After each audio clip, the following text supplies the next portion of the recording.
there's a Ford. See you tomorrow. It's another Ford. Oh, park here.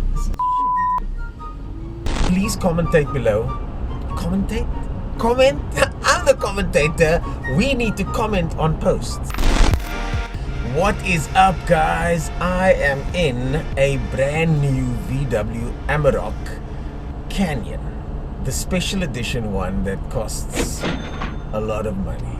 So now that we got that out of the way, let's enjoy this car. Now, I never considered myself a Bakkie person. I'm not a Bakkie guy, but what I found is with these test cars, when I get a Bakkie for a week, I think to myself, man, it would be awesome to have a Bakkie because they are so versatile. So please, guys, the guys out there that have Bakkies, comment below and let me know what you guys think about your Bakkies and what it's like to own. What's the experience like? When does it come in handy? When is it awesome to have a Bakkie? I'm starting to get that experience because I've never owned one myself. So I'm starting, oh, there's a Lamborghini going, oh!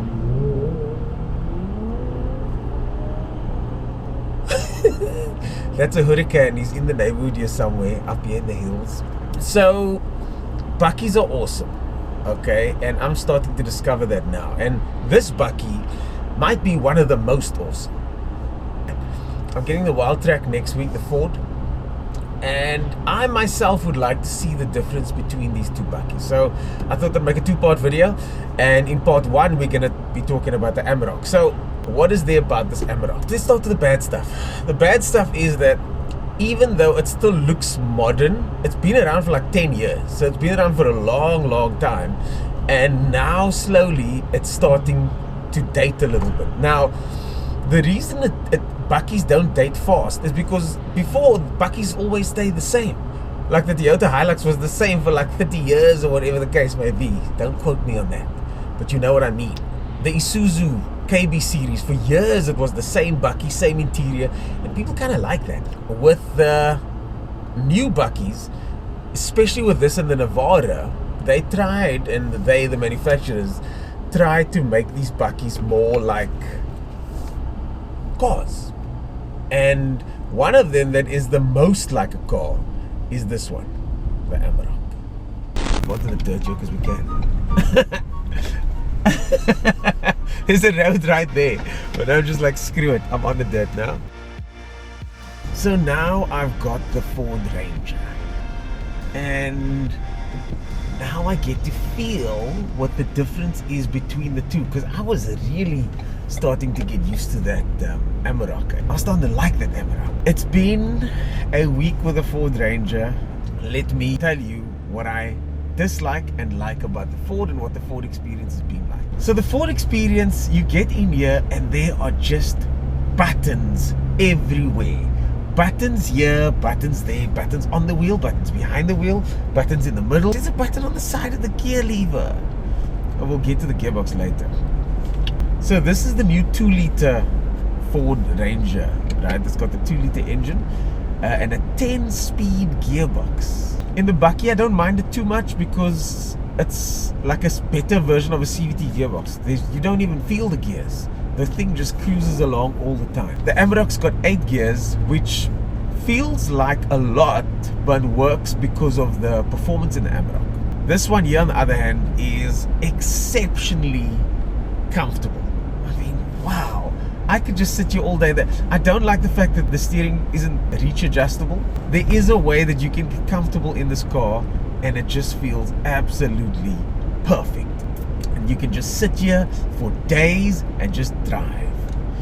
No, it's cool, man. It's cool. You can see why people like this kind of Bakkie. So I loaded some stuff in the back here. I went off-roading with the Bakkie. We got into some cool adventures. Can cars get coronavirus? Can cars give coronavirus? Get. Give. I haven't got coronavirus. Hello. Hello, Bella. Oh, he's crapping. In the water that guy's drinking. And that's exactly what this Bakkie is about.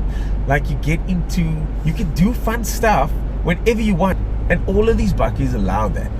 This one, the Ford, feels more rugged. And the Ford feels more tough in that sense. Now, whether that's actually the case or not, I don't know. But It feels that way. It feels way more rugged than the Amarok. The Amarok just feels way more comfortable though. Like the Amarok I could drive as a daily driver more often.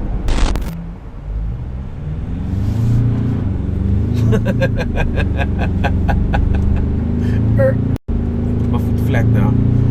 I suspect also that, oh man, it's not that fast. The Amarok is way faster. But who needs speed out of a Bakkie though? So guys, I've been rambling on about this now for a while, so I'm going to come to a conclusion here. If you wanted the more comfortable, more civilized, performance faster road car like Bakkie, of course you're going to get the Amarok. For me personally, I would more than likely get the Amarok. I'm not going to go boondoe bashing. I'm not going to go on farm roads and stuff. I'm just not the typical guy that's going to have one of these guys.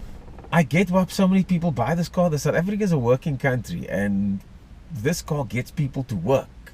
The funny thing is that Ford and VW are merging and they now gonna be building the next generation of Amarok and Ranger together. So this choice is only gonna exist for another year or 2 years max. I think it's a great time to be a Bakkie enthusiast. You've got options like this and options like the Amarok, both of which are amazing and really good at what they do. And for those of you guys that have asked me and have asked the question about which Bakkie they should get, I say test drive both. For me personally, for my lifestyle, I'm going Amarok. I get that for most people the Ford Ranger is going to be the practical choice, and you wouldn't go wrong with this thing, man. There's a reason they sell so many of these things. It's a great flipping Bakkie. It's a great Bakkie.